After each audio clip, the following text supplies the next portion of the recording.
अम्मी हमारे साथ तो गई थी पर वापस यूँ नहीं आई कि वो इंडियन नेशनल थी, उनका पासपोर्ट इंडियन था, हमारा तो पाकिस्तान था, तो उन्होंने बोल दिया जो भी पाकिस्तानी है उनको 48 घंटों में निकाल दिया जाए। माँ को भी बोला था हमने कि हमारे साथ भेज दें, अपील करिए, इतना रोए धोए, फिर भी उन्होंने कुछ भी नहीं सुना। रोने वाला हमें ऊपर से ऑर्डर आया है आप निकलें। मोदी कसाब की बेहिसी के इंतहा, इलाज के लिए भारत जाने वाले मासूर को भी ना बख्शा, अस्पताल से निकालकर वतन वापस भेज दिया गया। नौजवान की वालिदा को भारत में ही रोक लिया गया। अयान रीढ़ की हड्डी में गोली लगने के बायस माजूर हो गया था। पहलगाम हमले की गैर जानिबदाराना तहकीकात कराई जाए, चीन ने पाकिस्तानी मौकिफ की हिमायत कर दी। नायब वज़ीर आज़म इसाक डार और चीनी हम मनसब के दरमियान टेलीफोनिक राब्ते पर चीनी वजारत खारजा का एलामिया।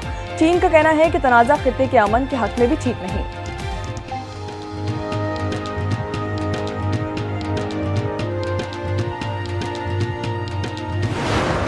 और लतीफ़ा ये है जनाब चेयरमैन कि 10 मिनट नहीं गुजरे, अभी उनकी लाशें तड़प रही हैं वहाँ पे और जख्मी पड़े हुए हैं। एक FIR दर्ज हो जाती है जिसमें मुजरम आला जो है वो पाकिस्तान। भारत ने पहलगाम वाक़े की तहकीकात के लिए कमेटी कल बनाई। हमले का इल्जाम पाकिस्तान पर पहले दिन ही लगा दिया था। लगता है कि वाक़े की FIR पहले से तैयार थी। सेनेट पर इरफान सिद्दीकी की तनकीद, कहते हैं कि भारतीय नेशनल इंटेलिजेंस अथॉरिटी को कल मुल्जिमान को पकड़ने का टास्क दिया गया। भारतीय इदारे अब तक मुल्जिमान का सुराग तक न लगा सके।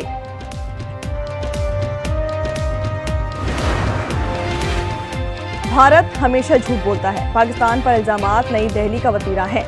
मोदी सियासी मफाद के लिए नफरतें फैला रहा है। बैरिस्टर अली जफर की तनकीद, कहते हैं कि भारत हमले से सियासी फायदा उठाना चाहता है। हुकूमत कल जमाती कॉन्फ्रेंस बुलाए, मोदी ये जान ले कि दुनिया बेवकूफ नहीं है।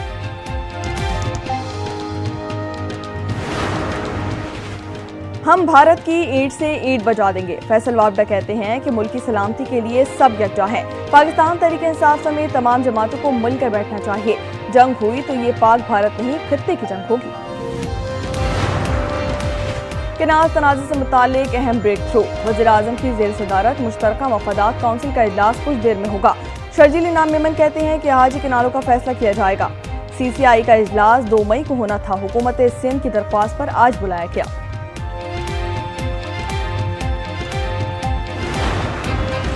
किनाल्स के खिलाफ एहतजाज, बबरलो बाईपास पर धरना 11वें रोज भी जारी। उबाड़ों में सिंध पंजाब सरहद पर धरना, माल बरदार गाड़ियां फंस गईं। कराची में गुड्स ट्रांसपोर्ट अलायंस की रैली गुलबाई पहुंच गई। सदर कराची चैम्बर जावेद बलवानी की किनाल्स मसले का हल निकालने की अपील।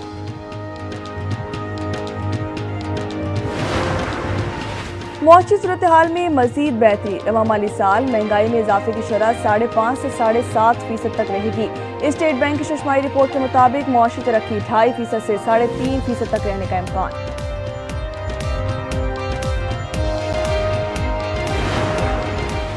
भारत से पाकिस्तानी सिफारतकार और अमले की वापसी, एक ग्रुप कुछ देर में वतन वापस पहुंचेगा। 30 अफराद पर मुश्तमिल पहला ग्रुप अटारी पहुंच गया है।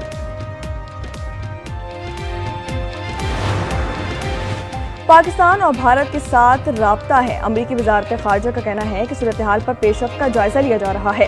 फरीक़ैन किसी जिम्मेदाराना हल की तरफ बढ़ें।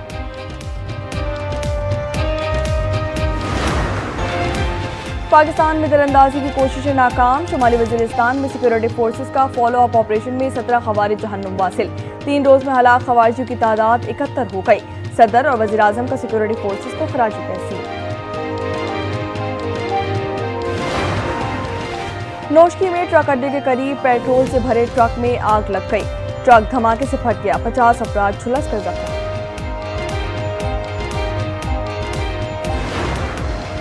लाहौर में रहनुमा पाकिस्तान तहरीक इंसाफ सनम जावेद और शौहर अतीक समेत गिरफ्तार। सनम जावेद को 9 मई मुकदमे में धर लिया गया। अतीक को उस्मा बुखारी की नाजेबा केस में FIA ने पकड़ लिया था। कराची के इलाके तिनट्टी पर पानी और बिजली की अदम फरहमी के खिलाफ एहतजाज, मुजाहिरीन ने रुकावटें खड़ी करके ट्रैफिक जाम कर दिया। गाड़ियों की कतारें लग गईं।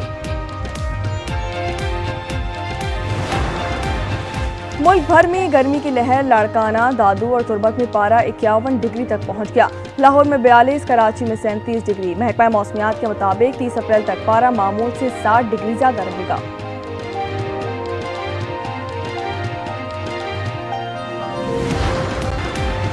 यूक्रेनी सदर रूस से जंगबंदी चाहते हैं, मगर सदर पुतिन मुआहदे के लिए तैयार नहीं। अमेरिकी सदर डोनाल्ड ट्रंप कहते हैं कि जंगबंदी का 2 हफ्तों में पता चल जाएगा। सदर ट्रंप का अक्टूबर में कोलंबस डे मनाने का ऐलान।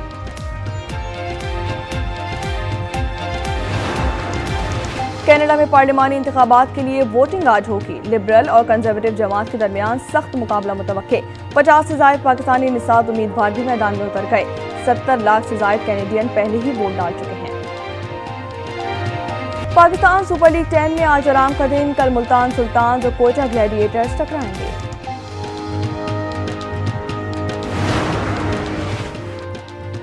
थाईलैंड में भारतीय बॉक्सर को धूल चटाने वाले पाकिस्तानी चैंपियन उस्मान वजीर की वतन वापसी। कराची एयरपोर्ट पर शानदार इस्तकबाल, फूलों की पत्तियां निचावर की गईं। उस्मान वजीर ने भारतीय खिलाड़ी को पहले राउंड में नॉकआउट किया था।